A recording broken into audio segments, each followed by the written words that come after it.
ఎవరు ఆయన? నన్ను దీవించేంతవాడికి నేను విడిచిపెట్టను కదా. యాకోబు ఏమంటాడు? నీవు నన్ను ఆశ్రయించేంత వాటికి నేను నిన్ను విడిచిపెట్టను అంటాడు. స్తోత్రం చేద్దాం. హల్లెలూయా. నేను విడిచిపెట్టను. ఎలాగ విడిచిపెట్టడు? ఏమండి ఆయన ఆకాశం ముందు ఉన్నాడు, ఈ భూమి మీద ఉన్నాడు. ఈయన ఏం చేస్తున్నాడు? ప్రార్థనే చేస్తున్నాడు. ఇంకేమన్నా పట్టుకున్నాడా? వాటేస్తున్నాడా? గట్టిగా పాదాలు పట్టుకున్నాడా? గట్టిగా ఆ పాదాలు వాటేసుకున్నాడా? లేదు. దేవుడు ఎలాంటి వాడంటే, నువ్వు ప్రార్థన చేస్తుంటే దిగి వచ్చానంటే వెళ్ళలేదు. ఆ సమయంలో మనం ఏం చేయాలంటే మన కోరికలన్నీ దేవుడి ముందు పెట్టాలి. స్తోత్రం చేద్దాం. హల్లెలూయా. మన అవసరాలన్నీ ఆ దేవుడి ముందు పెట్టాలి. వెళ్ళలేడు కదా. వెళ్ళలేనప్పుడు మరి చేయాలా లేదా? అనే కదా. వెళ్ళలేదు కాబట్టి అక్కడ యాకోబు పెళ్ళి అక్కడ ఎట్లా ఉంటుందో, ఆయన వచ్చిందైనా ప్రాణభయం కోసం వచ్చాడు. తీయట్లే, ఆయన వచ్చిందే ప్రాణభయం కోసం వచ్చాడు, ప్రాణాలు కాపాడుకోవడం వచ్చాడు. అక్కడికి వచ్చిన తర్వాత ఆయనకు ఏం ఆలోచన వచ్చిందంటే, ప్రాణం కాదు నాకు కావాల్సింది, ఇదంతా నాకు అనవసరం. ఇప్పటివరకు ఏదో చేసింది ఏదో చేశాను. మా డాడీని మోసం చేశాను, మా అన్నను మోసం చేశాను, మా మామను మోసం చేశాను, అందరూ మోసం చేశాను. ఇంకా నాకు ఇవన్నీ అవసరం లేదు. నాకు కావాల్సింది ఏంటో తెలుసా? నాకు కావాల్సింది ఏంటంటే, నా తాతకి దేవుడివి, నా తండ్రికి దేవుడివి, నాకు కూడా దేవుడిగా ఉంటేనే. ఆమేన్. హల్లెలూయా. నా తాతకి దేవుడిగా ఉన్నావు, నా తండ్రికి దేవుడిగా ఉన్నావు, నాకు నువ్వు దేవుడిగా ఉంటే వదులుతా. అరే బాబు, నన్ను వదులురా, నేను వెళ్ళాలంటే తెల్లారుతుంది, అలాగే వెలుగు వస్తుంది, సూర్యుడు ఉదయిస్తున్నాడు, వెలుగు వస్తుంది, నేను వెళ్ళాలి లే అంటే నేను అవుతున్నాను. స్తోత్రం చేద్దాం. హల్లెలూయా. అవునా కదా. యాకోబు మోసకారై తండ్రి ఇంటిని విడచెను, యాకోబు ఇశ్రాయేలై తండ్రి ఇంటికి చేరును. యాకోబు మోసకారై తండ్రి ఇంటిని విడచెను, యాకోబు ఇశ్రాయేలై తండ్రి ఇంటికి చేరును. యాకోబుకు కాలిన దేవుడు నీవేనయ్యా, యాకోబుకు కాలిన దేవుడు నీవేనయ్యా.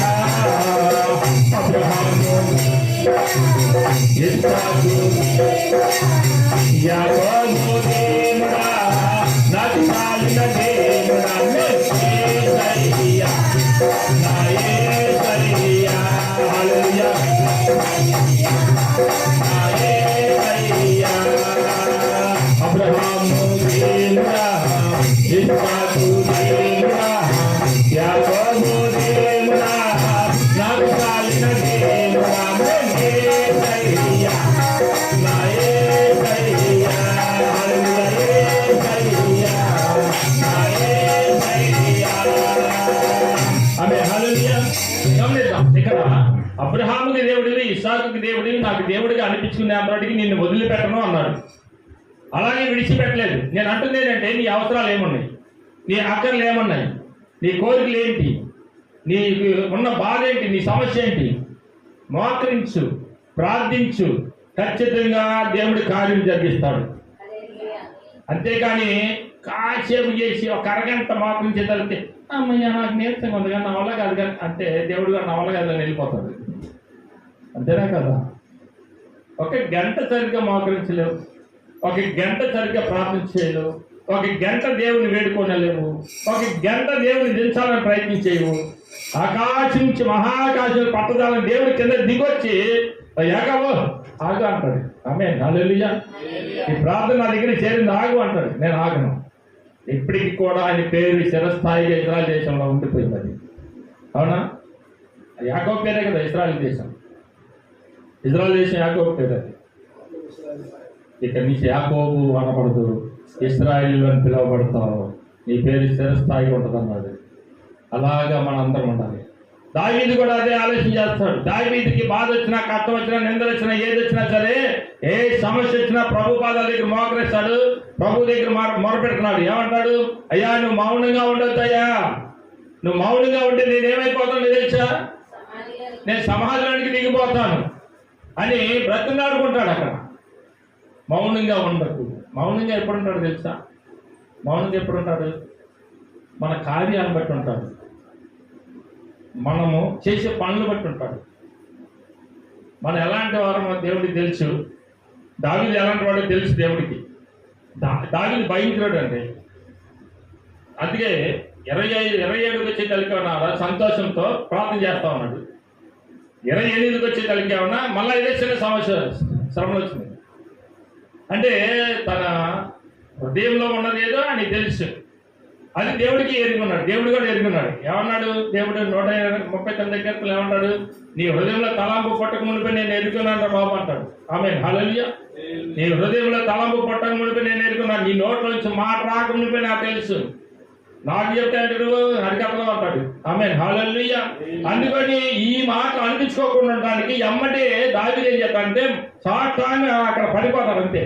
ప్రభు పాదాల దగ్గర ఏమైనా సమస్యలు వచ్చినప్పుడు ప్రభు పాదాల దగ్గరికి వచ్చి మొరపెట్టుకుంటే ఆ సమస్య క్లియర్ అయిపోతాయి. ఆ కష్టాలు క్లియర్ అయిపోతాయి. నిందలు పోతాయి. దేవుడు గొప్ప కార్యాలు జరిగిస్తాడు. మన ఎడల తన కృప చూపిస్తాడు. తన ఆశీస్సులు మెండుగా వస్తాయి. అంతేగాని ఏం చేస్తాంలే, పెద్దవాళ్ళు చెప్పుకుంటే బాగుంటుంది, తల్లిదండ్రులు చెప్పుకుంటే బాగుంటుంది, భర్తకి చెప్పుకుంటే బాగుంటుంది, నా బంధువులు చెప్పుకుంటే బాగుంటుంది అని ఈ స్టోరీ అంతా కూడా వాళ్ళని చెప్తే వాళ్ళు ఏం చేస్తారు? మన స్టోరీ వాళ్ళగా చెప్పాల్సింది. ఒక సినిమా స్టోరీ అని చెప్తాం చెప్పడానికి బడికి లాగి ఏకలేక లాగి చెప్తాం. స్తోత్రం చేద్దాం, హల్లెలూయా.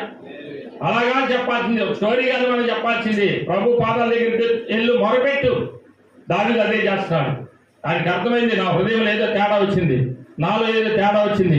లేదు నేను మళ్ళా ఆయనకి మొరలు పెట్టుకోకపోతే ఆయన సమాధానం ఇవ్వకపోతే నేనేమైపోతాను అని చెప్పేసి భయపడి అక్కడ ఏం చేస్తానంటే ప్రభా నువ్వు మౌనంగా ఉండకో, ఎదుగు నీకు నేను మొర పెట్టుకున్నాను, నువ్వు మౌనంగా ఉంటే నేను సమాధిలోనికి దిగిపోతాను, సమాధిలోకి రాని తెలుసు ప్రభు అని చెప్పేసి మొర పెట్టుకుంటాడు.